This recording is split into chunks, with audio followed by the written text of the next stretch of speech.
अर्थ पर एक ऐसी जगह मौजूद है जो दुनिया में किसी भी मैप पर ऑफिशियली एग्जिस्ट नहीं करती है। ये जगह इतनी सीक्रेटिव है कि यहाँ घुसने पर सीधे गोली मार दी जाती है। यहाँ तक कि इस जगह के ऊपर से कोई प्लेन या फिर ड्रोन उड़ाने की भी परमिशन नहीं है। स्पेस में मौजूद सैटेलाइट्स भी इस जगह की फोटोज नहीं खींच सकती हैं। एरिया 51 एक टॉप सीक्रेट मिलिट्री बेस है जो यूनाइटेड स्टेट एयर फोर्स के कंट्रोल में आता है। क्या सच में यहाँ एलियंस और यूएफओज रखे गए हैं या सिर्फ ये एक सीक्रेट मिलिट्री बेस है जिसे दुनिया से छुपाया जा रहा है? 1955 से लेकर आज तक एरिया 51 को दुनिया का टॉप सीक्रेटिव मिलिट्री बेस माना जाता है। यहाँ पर जो एक्सपेरिमेंट होते हैं उनका कोई ऑफिशियल रिकॉर्ड नहीं मिलता है। एरिया 51 को एलियंस और यूएफओ से जोड़कर देखा जाता है। आखिर क्या है एरिया 51 की सच्चाई? Group of veterans in the Nevada desert who all believe they were exposed to radiation during classified missions near Area 51. Area 51. Area 51. Area 51 America के नवेडा के डेजर्ट में मौजूद एक मिलिट्री बेस है।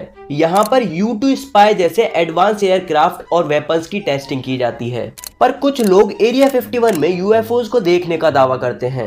2 जुलाई साल 1947 के दिन रॉसवेल न्यू मैक्सिको में एक किसान जिसका नाम विलियम ब्राजील है, वो अपने खेतों में अजीब तरह का मलबा देखता है जो कि मेटेलिक था और देखने में किसी यूएफओ का टूटा हुआ पार्ट लग रहा था। इस मलबे को विलियम यूएस एयरफोर्स के हैंड ओवर कर देते हैं, जिसके बाद यूएस एयरफोर्स ने इस मलबे को एक फ्लाइंग डिस्क यूएफओ का मलबा डिक्लेयर कर दिया। लेकिन अगले ही दिन यूएस आर्मी ने अपना स्टेटमेंट बदल दिया और उसे वेदर बलून बता दिया। यूएस एयरफोर्स ने बताया कि रॉसवेल में पाए जाने वाला मलबा किसी यूएफओ का नहीं बल्कि उनके ही एक टॉप सीक्रेट स्पाई बलून का हिस्सा था जो यूएसएसआर पर नजर रखने के लिए यूज किया जा रहा था। कुछ लोग मानते हैं यूएस गवर्नमेंट ने सच्चाई छुपाने के लिए वेदर बलून वाली स्टोरी बनाई है। आज भी रॉसवेल इंसिडेंट एक मिस्ट्री है और लोग इस पर डिबेट करते हैं। कोस्ट टू कोस्ट AM एक पॉपुलर शो है जिसे आर्ट बेल के द्वारा होस्ट किया जाता है। 11 सितंबर साल 1997 को शो के बीच में एक अननोन पर्सन की कॉल आती है।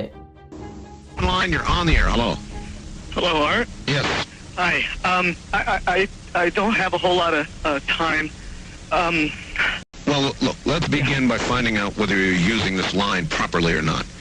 Area 51. Yeah, that's right. Were you an employee or are you now? A former employee. Former employee. I was let go on a medical discharge. उस कॉल पर बात करने वाला इंसान बहुत ज्यादा घबराया हुआ था। वो जानता था कि उसकी कॉल को ट्रेस कर लिया जाएगा, इसलिए वो जल्दी जल्दी में बताता है कि वो एरिया 51 का एक एक्स एम्प्लॉय है।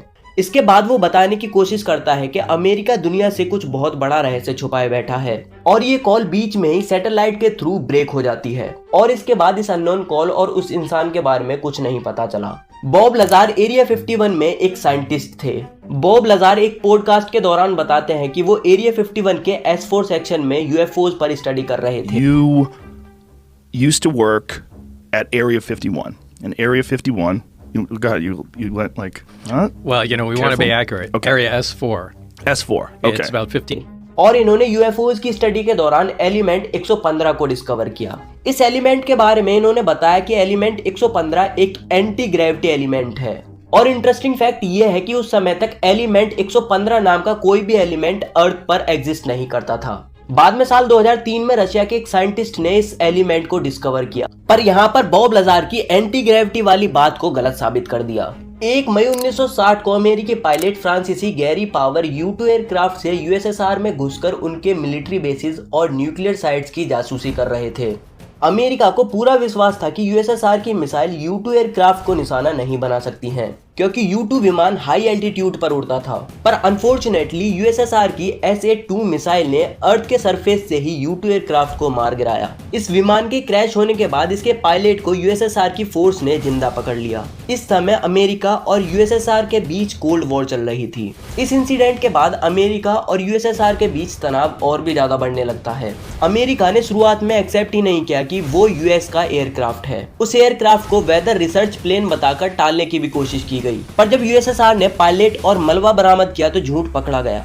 U-2 एयरक्राफ्ट के पकड़े जाने के बाद अमेरिका अपनी डिफेंस फोर्स पर प्रेशर बनाता है एक और नए जासूस प्लेन को बनाने के लिए जो U-2 एयरक्राफ्ट से भी ज्यादा एडवांस हो। फाइनली U-2 प्लेन के बाद SR-71 ब्लैक बर्ड एयरक्राफ्ट को बनाया गया।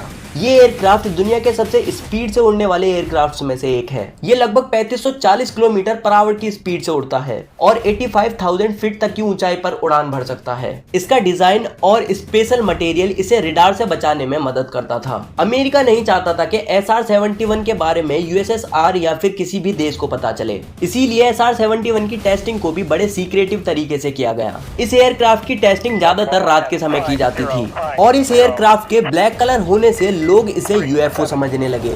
न्यूज में UFOs को देखी जाने वाली हेडलाइंस तेजी से अमेरिका में पॉपुलर होने लगी। इसी तरह एरिया 51 से जुड़ी बहुत सारी थ्योरीज है और लोग इन पर बहुत इजीली भरोसा भी कर लेते हैं। इसीलिए वहां की गवर्नमेंट ने टूरिज्म को बढ़ाने के लिए उस हाईवे का नाम बदलकर एक्स्ट्रा टेरिटोरियल हाईवे कर दिया।